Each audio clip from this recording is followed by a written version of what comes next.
ભરૂચ નગરપાલિકાના ward number 8 વિસ્તારમાં ચૂંટણી પૂર્વે ઉતાવળમાં કરવામાં આવેલી બ્લોક પાથરવાની કામગીરી હવે સ્થાનિકો માટે મુશ્કેલીનું કારણ બની છે।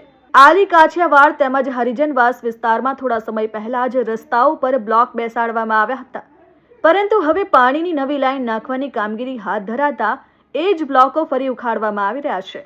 રસ્તાઓ પર ચાલી રહેલા ખોદકામને કારણે સ્થાનિક રહીશોને અવરજવર કરવામાં ભારે હાલાકીનો સામનો કરવો પડી રહ્યો છે। સ્થાનિક રહીશોના જણાવ્યા અનુસાર ચૂંટણી પૂર્વે ઉતાવળમાં કરવામાં આવેલી કામગીરીનું યોગ્ય આયોજન ન હોવાના કારણે સરકારી નાણાંનો વ્યય થઈ રહ્યો છે। લોકોનું કહેવું છે કે પહેલા પાણીની લાઇનનું કામ પૂર્ણ કરવું જોઈએ અને ત્યારબાદ રસ્તાઓ પર બ્લોક પાથરવા જોઈએ। આ મુદ્દે સ્થાનિક રહીશો દ્વારા વિરોધ કાર્યક્રમ યોજવામાં આવ્યો, જેમાં સ્થાનિક પાલિકા સભ્ય જિગ્નેશ બ્રહ્મભટ્ટને પણ રજૂઆત માટે બોલાવવામાં આવ્યા। રહીશોએ તાત્કાલિક સમસ્યાનો ઉકેલ લાવવા તેમજ યોગ્ય આયોજન સાથે કામગીરી કરવાની માંગ ઉઠાવી હતી। આ અંગે ભરૂચ નગર સેવા સદનના પ્રમુખ દેવેન્દ્ર વસાવાએ ટેલિફોનિક વાતચીતમાં જણાવ્યું હતું કે પાણીની લાઇન નાખવાની કામગીરી જીઓડીસી દ્વારા કરવામાં આવી રહી છે। હાલ જે સ્થાનિકોને હાલાકી પડી રહી છે તે બાબતે અધિકારીઓ સાથે ચર્ચા કરી પગલાં ભરવામાં આવશે। કેટલા સમયથી આ બ્લોકનું કામ એ લોકોને ખબર હતી, ભૂગર્ભ ગટર નથી તે પણ ખબર હતી। એનું કારણ છે કે ઉતાવળિયા થઈ ને ચૂંટણી આવતી હતી એટલે ઉતાવળિયા થઈને બ્લોક નાખી દીધા કે હોશિયારી મારવા માટે કે લોકોને ખુશ કરવા માટે આપણે ભાજપને વોટ લઈ જઈશું કે ફલાણી પાર્ટીને વોટ લઈ જઈશું।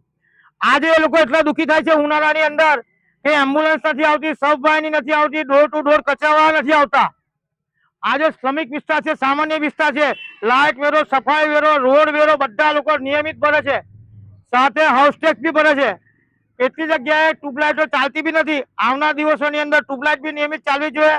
સ્થાનિક લોકો જે પાણી વેરો, રોડ વેરો, રસ્તા વેરો જે ભરે છે એનું વળતર મળવું જોઈએ અને એટલા બધા હરખ ફજુરા થવાની જરૂર બી નથી કે જલ્દી ને જલ્દી અમે બ્લોક નાખી દઈએ। ડબલ ને ડબલ કમિશન ખાવાની લાઈનની અંદર પહેલા તમે બ્લોક નાખી દીધા, હવે બ્લોક તોડીને પછી આપણે અંડરલાઈન ગટર નાખવા માંગો તો તમે શું સાબિત કરવા માંગો છો? અમારા સ્થાનિક લોકો જે વોર્ડ નંબર 8 ના એમના વતી હું વિનંતી કરું છું કે આ લોકોની મહેનતની પરસેવાની કમાઈ છે અને પરસેવાની કમાઈ વેડફ ના જાય। આવનાર દિવસોની અંદર આ લોકોના જલ્દી 2-4 દિવસમાં કામ નહીં થાય તો હું ભૂખ હડતાલ પર બેસીશ।